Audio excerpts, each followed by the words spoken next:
श्री इम्तियाज जलील जी। अध्यक्ष महोदय, 14 सितंबर 1984 को जब हमने द फैमिली कोर्ट्स एक्ट बनाया तो उसका मकसद ये था कि हम कंसिलिएशन के ज़रिए, यानी कि हम बातचीत के ज़रिए, समझौता के ज़रिए मामलों को निपटा सके। ये एक्ट 1984 में बनाया गया था। आज तकरीबन 40 साल के बाद अगर हम सब ये सवाल करें अपने आप से कि क्या ये एक्ट बनने के बाद हमने इस एक्ट के ज़रिए फैमिली कोर्ट में जितने भी मामले आए हैं उनको इंसाफ दिलाने के अंदर हम कामयाब हुए हैं, तो दुर्भाग्यवश मैं ये कहना चाहूँगा कि हमारा जवाब नहीं होगा। वरना आज 40 साल के बाद करीब 12 लाख जो फैमिली कोर्ट के मैटर्स है वो अदालतों के अंदर इंसाफ का इंतज़ार नहीं कर रहे होते। एक्ट बनाना बहुत आसान है, लेकिन एक्ट बनाने के बाद उसका इम्प्लीमेंटेशन हो रहा है या नहीं हो रहा है, ये भी इस सदन की जिम्मेदारी है कि इसके ऊपर नज़र रखना। वरना एक्ट तो बन गया, लेकिन आज क्या वजह है कि इस 130 करोड़ की आबादी वाले देश के अंदर महज 715 फैमिली कोर्ट चलाए जा रहे हैं। मैं फैमिली कोर्ट का मकसद, मंत्री जी, मैं आपका ध्यान इस बात के ऊपर आकर्षित करना चाहूँगा। अध्यक्ष महोदय, फैमिली कोर्ट्स का मतलब सिर्फ ये नहीं है कि पति पत्नियों का विवाद, कि बच्चा किसके कब्जे में जाएगा, बच्ची किसके कब्जे में जाएगी, एलिमनी की अमाउंट कितनी होगी, कब दी जाएगी, कैसे दी जाएगी, घर किसके कब्जे में जाएगा, किसके हिस्से में जाएगा। फैमिली कोर्ट्स का मतलब हम सिर्फ यही समझते हैं, और बहुत सारे जितने भी सम्मानीय सदस्यों ने कहा है, इन्हीं का उदाहरण दिया है। मैं मंत्री जी आपसे हाथ जोड़कर विनती करना चाहूँगा, हम एक ऐसे समाज के अंदर रहते हैं जहाँ एक नई संस्कृति को हम देख रहे हैं कि हमारे बूढ़े माँ बाप जिन्होंने हमें पाल पोस कर बड़ा किया है, जब वो बूढ़े हो जा रहे हैं तो इस देश के अंदर बहुत सारे ओल्ड एज होम्स खोले जा रहे हैं, वृद्ध आश्रम खोले जा रहे हैं। क्या इनके लिए कोई कानून है कि जिन माँ बाप ने अपने बच्चों को पाल पोस कर बड़ा किया है, जब वो बूढ़े हो गए, बच्चे की शादी हो गई, तो बहू को माँ बाप पसंद नहीं आ रहे, अपने सास ससुर पसंद नहीं आ रहे, बेटा अपने माँ बाप को बोझ समझ रहा है, और एक दिन दोनों बेटा बहू अपने बूढ़े माँ बाप को उठाते हैं, ले जाते हैं, और जिस तरह घर का कचरा उठाकर हम बाहर फेंक देते हैं, तो हम उन्हें ओल्ड एज होम में ले जाकर छोड़ दे रहे हैं। मैं तमाम सदस्यों से हाथ जोड़कर विनती करना चाहूँगा, मैं भी दिवाली के वक्त औरंगाबाद के मेरे चुनावी क्षेत्र के वो एक ओल्ड एज होम में गया था। मंत्री जी, हैरानी हुई वहां पर देखकर कि एक रिटायर्ड जज वहां पर उस ओल्ड एज होम में है। मुझे यकीन नहीं हुआ जब मैंने उसका नाम सुना कि उसके बेटे, इतना बड़ा घर है, ऐसा नहीं है कि बहुत गरीब है कि आप माँ बाप को पाल नहीं सकते हैं, लेकिन एक रिटायर्ड जज भी उस ओल्ड एज होम में जब हमने देखे तो तब समझ में आया कि ये समाज कहाँ जा रहा है करके। तो ऐसे लोगों के लिए क्या कानून होना चाहिए फैमिली कोर्ट के जरिए? पति पत्नियों का विवाद तो जो है ये जिंदगी भर चलता रहेगा, इन्हें भी इंसाफ मिलना चाहिए, लेकिन वो बूढ़े माँ बाप कहाँ जाएंगे?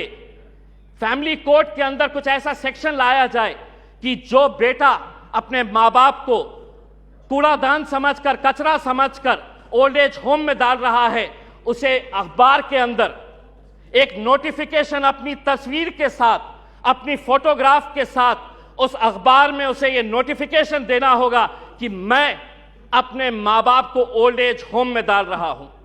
ऐसे बच्चों को समाज के सामने हमें खड़ा करने की जरूरत है।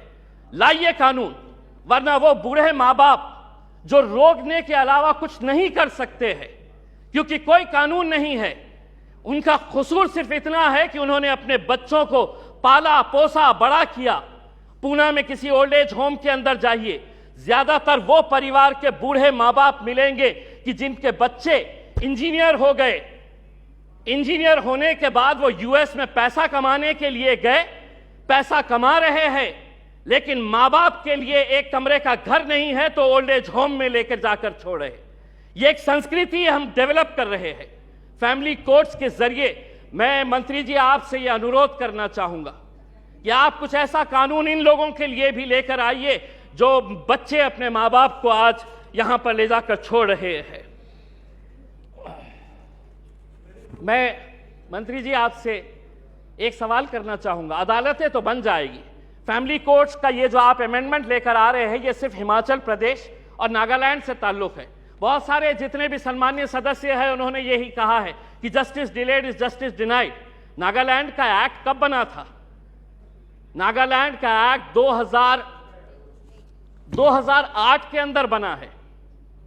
अगर यहीं पे अगर हम इतना डिले कर रहे हैं कि पुराने फैसले जो विदाउट पार्लियामेंट के पास किए गए हैं, आज अगर इतने सालों के बाद हम ये अमेंडमेंट लेकर आ रहे हैं कि नागालैंड के 2008 के बाद जितने भी जजेस ने फैसले दिए हैं रेट्रोस्पेक्टिव इफेक्ट से हम इसको आज के दिन पास कर रहे हैं, यानी कि गलती अगर हमारे पास से ही हो रही है तो हम उन अदालतों से कैसे इंसाफ की गुहार लगाएंगे? अदालतें एक्ट बनाना बहुत आसान है। मैं मंत्री जी, आप कुछ दिन पहले औरंगाबाद आए थे, वहां पर आपको लॉयर्स एसोसिएशन ने एक मेमोरेंडम दिया है। अगर से महाराष्ट्र की अदालतों की अगर हम बात करते हैं, 91 sanction post of high court जजेस है। अध्यक्ष महोदय, 91 पोस्ट ऑफ हाई कोर्ट जजेस है, उसमें से महज 56 जजेस है, यानी कि वैकेंसी आप देख लीजिएगा कि तकरीबन 40% वैकेंसीज है। अब मैं आपको अंदर की बात बताता हूं। हाई कोर्ट के जजेस जब अपॉइंट किए जाते हैं तो सुप्रीम कोर्ट का कॉलेजियम इसे डिसाइड करता है। यह पूरा सुप्रीम कोर्ट के कॉलेजियम ने अपना रिकमेंडेशन दे चुका है। क्या वजह है कि सरकार ने इसे इतने सालों से रोक रखी है? क्यों नहीं आप, अगर ये मानते हैं, सभी लोग कह रहे हैं कि पेंडिंग केसेस है, तो सरकार की क्या मजबूरी है कि हाई कोर्ट के जजेस जब सुप्रीम कोर्ट कॉलेजियम ने रिकमेंडेशन भेज चुका है तो सरकार क्यों रोक रही है? हम भी जानते हैं, विपक्ष अच्छी तरह से जानता है कि क्यों रोका जा रहा है करके, लेकिन आज जब आप जवाब देंगे तो हम उम्मीद करेंगे कि आप इन फैमिली कोर्ट्स के अलावा, क्योंकि आज आप एक्ट तो अपने आंकड़ों के जरिए पास कर लेंगे, लेकिन सिर्फ इमारत बनाने से इंसाफ नहीं मिलेगा। उस इमारत के अंदर उस कुर्सी के ऊपर बैठने वाले, ये सदन कोई मायने नहीं रखता है अगर वो ये स्पीकर की कुर्सी खाली रही तो। वो स्पीकर की कुर्सी जितनी महत्वपूर्ण इस सदन के लिए है, उसी तरह अदालतों के अंदर जजेस की कुर्सी भी बहुत मायने रखती है। लेकिन अगर आप ये मानेंगे कि नहीं, इतने करोड़ केसेस पेंडिंग है, तो कौन उसका निपटारा करेगा? आप ही करेंगे मंत्री जी, आप ही को करना है।